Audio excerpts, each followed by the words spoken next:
Welcome to the Flourishing Workplace Podcast. My name is Connie Jacob, and I am so thrilled to have Dr. Wayne here with us today, who is a best-selling author, incredible person. I always love to speak to the human, and I absolutely just adore Dr. Wayne. He is a wonderful person who loves people and loves to make a difference. Welcome, Dr. Wayne. It's another great day to be making a difference in the world. So great to be here, Connie. Thank you. And that's what you do. You make a difference in the world. You have written some incredible books. I would love to maybe start there. And if you could share with our audience a little bit about what you write about. Sure. I have 5 books. I'm an international #1 best-selling author, 5 books. My baby, the first book that I wrote was, it's called Choosing Your Power.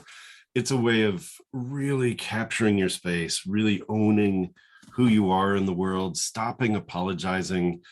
There's so much apology out there. There's so many ways that people show up and they have a dream, they ache to be bigger, they know they're bigger than their current life. And this goes to flourishing, whether in the workplace or in the world, right? It's, you're bigger than your current life, and yet you're just trying to get by. And it's like, no, stop apologizing, show up as big as you need to. And I talk about several different watchwords in here that can absolutely change the way you engage with others. And if you want, we can circle back to my top 3, because that's kind of fun. Those are important things. I'm going to talk about 3 of them real quick. I do have 5 out there. The 3 that I get to talk about most. This is another #1 best-selling book, The Significance Factor, and it's actually available for free for your guests if you'd like. So I can talk to you about how to put that in your show notes. It would be waynepernell.com/free. You can grab that. This is called The Significance Factor. And what happens is that most of us have a definition of success. And we talk about this in the workplace. What creates success? What creates connection? Well, success changes. Because as we climb this mountain towards success, we change. And so our view of success changes. And so the significance factor is really about, how do you define success? How do you stop from having to have it be all about you? Because success is often counted as, what did I get? And this book is called The Significance Factor. And it's about, what did I give? What legacy did I leave? What impact, positive impact, did I have in the world? And so the significance factor is the way to transform your life from really just getting through to making it truly matter. And the other book called Dynamic Transitions. Do you like that I have props? I have them right here for you, Connie. I love props. So Dynamic Transitions is, I will just say, look, in a room of 100 people, when I asked this question, and it was literally 100 people, right to the number, how many of you are in transition? And 99 people raised their hands, and it turns out that the other person was not paying attention. It was great. It's like 100% of the people, if asking your audience, asking yourself, am I in transition of any kind, financially, career, relationship, even relationship with self, relationship with spirit, relationship with your finances? Like, are you in transition at all? And the answer is, of course you are. And so because you're growing, you're a living being. So you are in transition. You're letting go of dead cells, you're creating new cells. And if you think about your life that way, you actually begin to control and create the life that you want. And dynamic transitions is about paying attention to that, because we plan our vacations more than we plan who we're becoming. Right? And so if you thought about, who do you want to be? Like who you were got you here. That's great. And you have tons of strength and you've overcome tons of obstacles. And some people have had trauma in their lives, and some people have had a reasonably okay life with just the quote unquote normal obstacles. We've all come through a pandemic. That's unusual. So we all have that in common, and it proves that we're resilient. And now we're at the place, and courageous, by the way. And now we're at the place of saying, well, given where I am, who do I want to be? And dynamic transitions is about evaluating your values. What values have you had? And what values do you want to take on? What's really important? Like if you think of somebody that you admire greatly, you might think about, wow, I like these traits in that person. Do I have those traits, or could I take them on?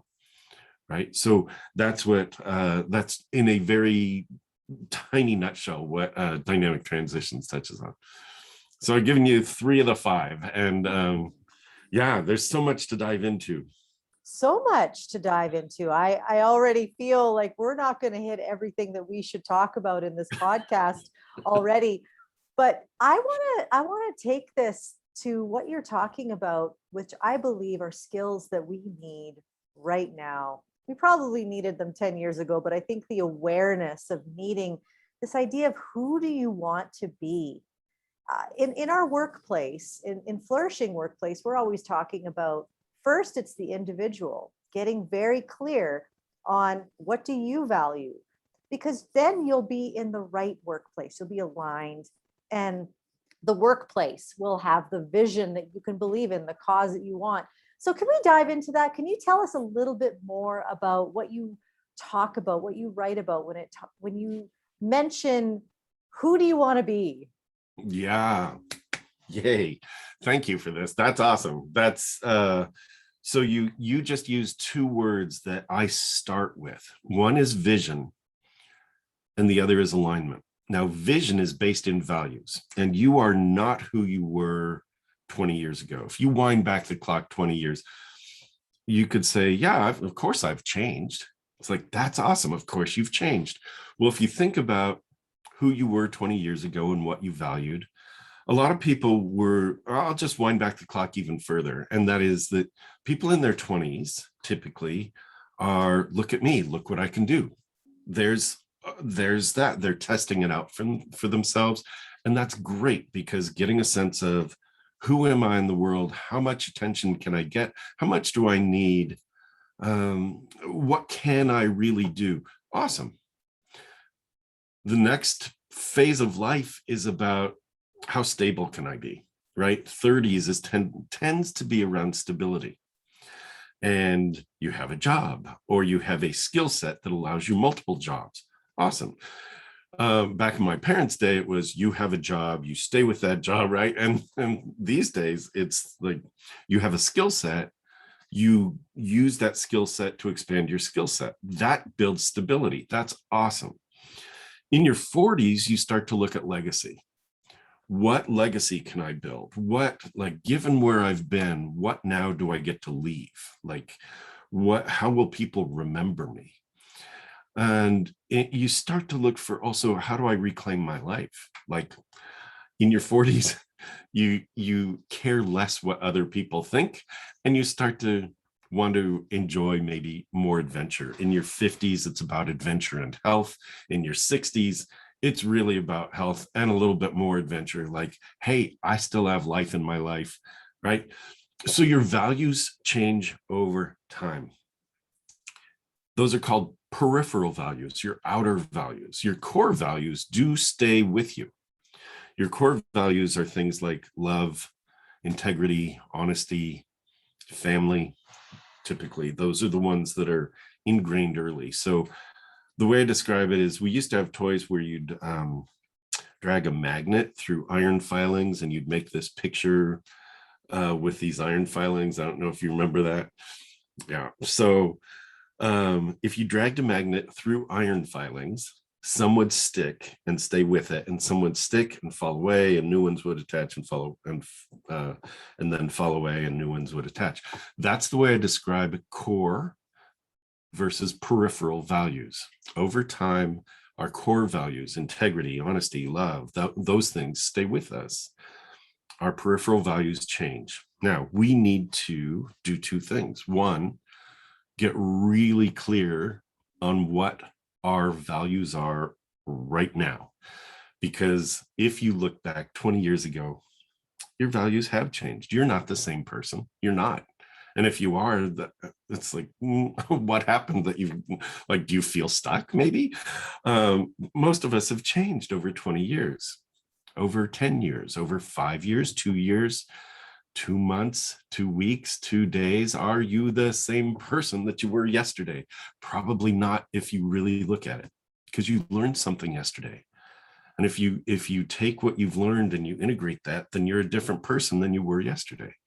And that's fabulous. And what most people fail to do is to go, so who am I? One, what do I truly value?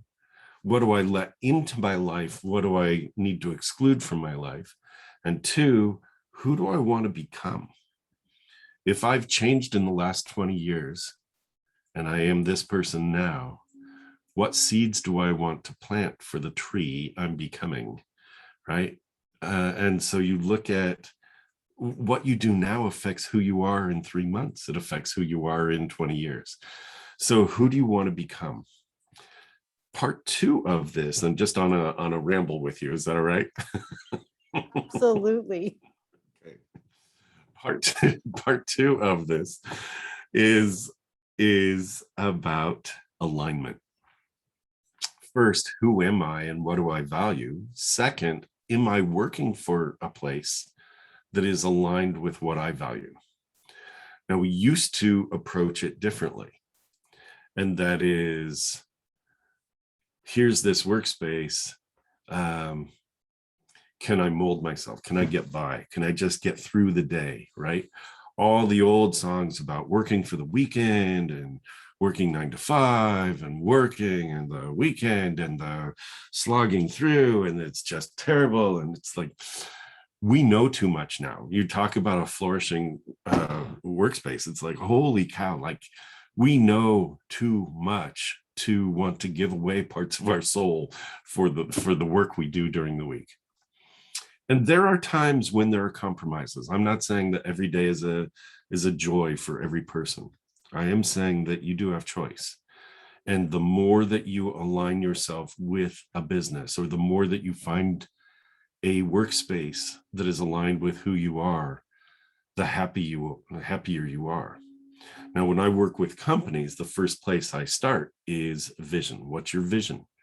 And a lot of them are like, well, we want to be the best at da-da-da. It's like, what do you believe in?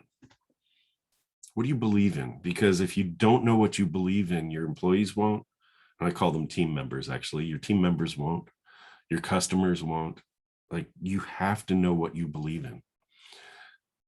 Without that, nobody can align with you. So you create a vision that creates a culture that creates people who are then loyal to living into that vision. You know, you could stand at the top of the mountain and go, follow me. Or you could say, hey, I'm headed to the top of the mountain. I'm looking for people that want to come there with me. And that's what building a beautiful, flourishing workplace is all about.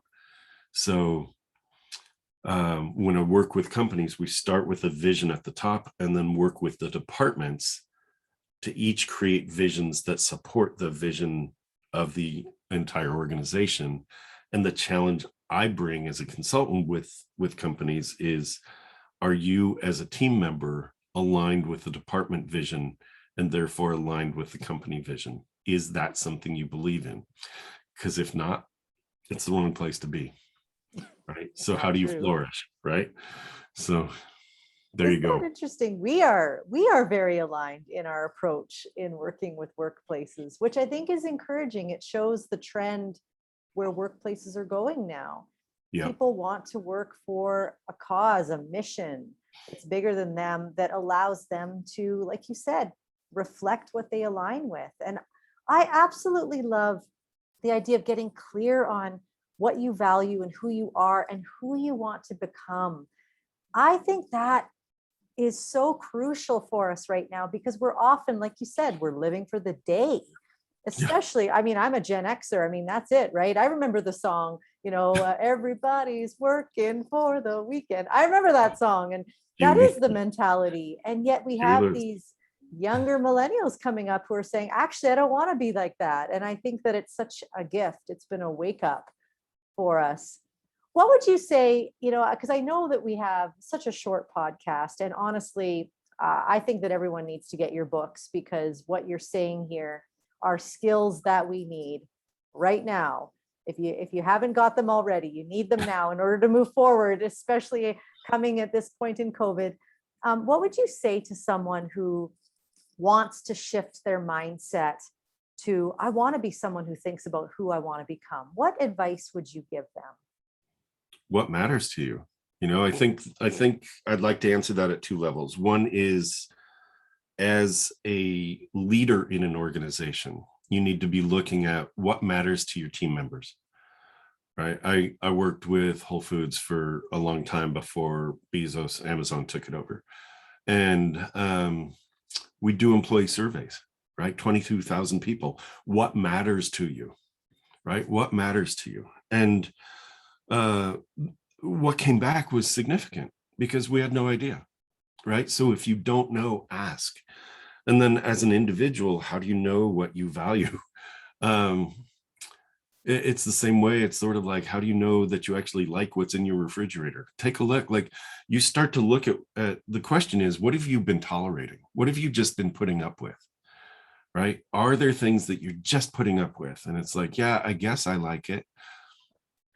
Like, clutter happens because you think, well, you're supposed to like it. If there's a supposed to story, if there's a should, if there's a somebody told me, it's probably not really aligned with who you are. And so I'd start there. I'd start with that kind of introspection.